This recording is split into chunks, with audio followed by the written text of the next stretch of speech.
Hi, I'm Anthony Gordon. I'm a professional footballer playing in the Premier League for Newcastle United, and this is Premier League Unpacked.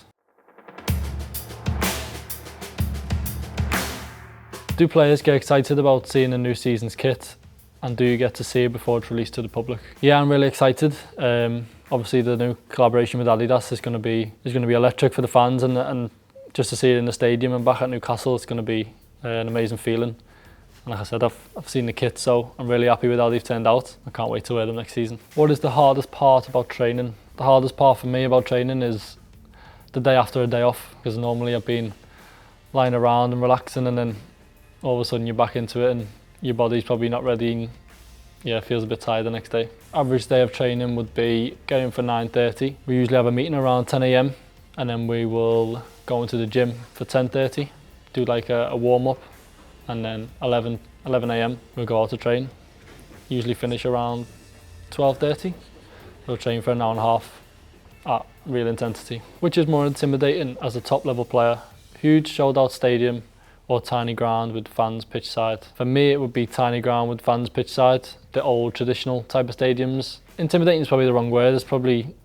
It's a good game because the atmosphere is a lot better usually, but you got the new stadiums like Spurs' new stadium, which is, it's incredible. But yeah, them old classic stadiums have got a good feel for me. How do you approach playing in a match against the team you supported as a kid? Same as any other match. It doesn't matter to me who I'm playing. My preparation's always the same.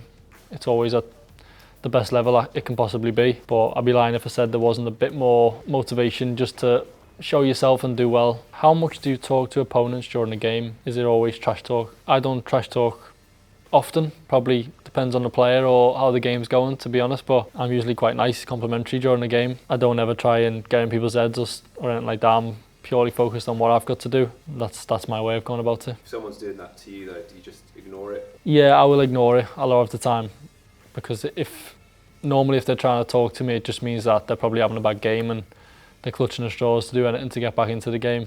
So me ignoring them is giving them nothing.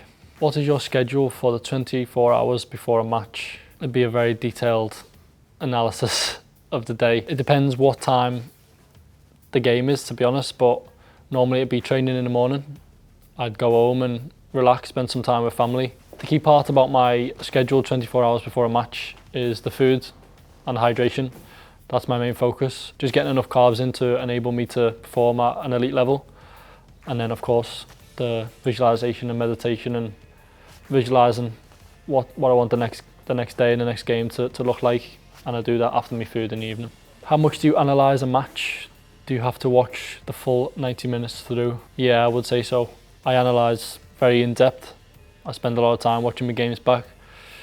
Probably not the full 90 minutes because I'll skip through sort of the times where the ball's out to play, and I'll skip through, so it won't be 90 minutes, but it'll be near enough that I'll definitely watch the full game back. What do you do on a team bus to and from an away game? Not much really, if I'm being honest. I probably usually read a book, and if the lads are being too loud, then I'll probably just get involved in the conversation. So it depends on my environment and what's around me, but some lads like to watch series and stuff. I'd just prefer to read. But like I said, a lot of the time I'm just probably joking and trying to keep high spirits. What happens when you get called up for England? Does the manager call you? I think it's different. I think everyone has a different experience. I've listened to a few players talk about their experience. For me, I got a text from the player liaison and just said to me, "You've been picked."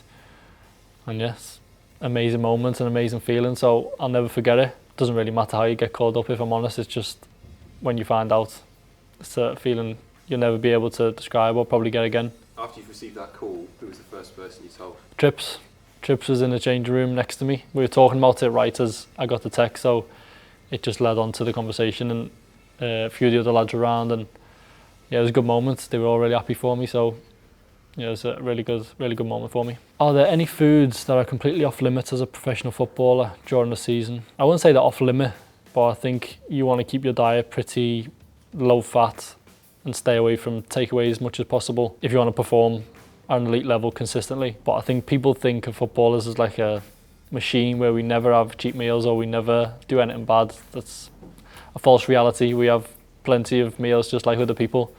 It's just we probably have them a lot less because of the training. My go-to cheat meal would be a Chinese. I wouldn't mind any cheat meal if I'm honest, it wouldn't really matter, but if I had to pick one, it'd be Chinese. Do you watch Sky Sports analysis of your games? No, I don't. I don't really watch the lead up to games. I probably just turn on the game as it's kicking off. I have done, of course, in the past, but yeah, I tend to not watch the lead up too much and just watch the game. I've seen a few things. I mainly see clips rather than the actual analysis. I probably see clips through my social media if I'm mentioned, but yeah, I don't really see the analysis. Is it hard for teammates to hear one another over the crowd in a packed out stadium? It can be. I think for the most part we can hear each other, or we can sort of know what we're trying to say. Sometimes if the atmosphere is really rocking and the fans are loud, then it can be quite difficult, but yeah, for the most part I'd say we understand each other. Are you allowed to eat during a game? And what do you eat if so? You are allowed to eat. I think you're probably eating like carbohydrate bars and banana, a lot of gels and stuff to get the energy back into your body. It's more fuel just to keep your sugar levels high and your energy levels high, so you can carry on running and performing at a high level. Do players ever practice celebrations in training? I wouldn't say practice, but I think some people will do it if they score just naturally, because it's obviously a good feeling to score at any moment. But my celebration, I haven't really got a signature celebration, so I don't practice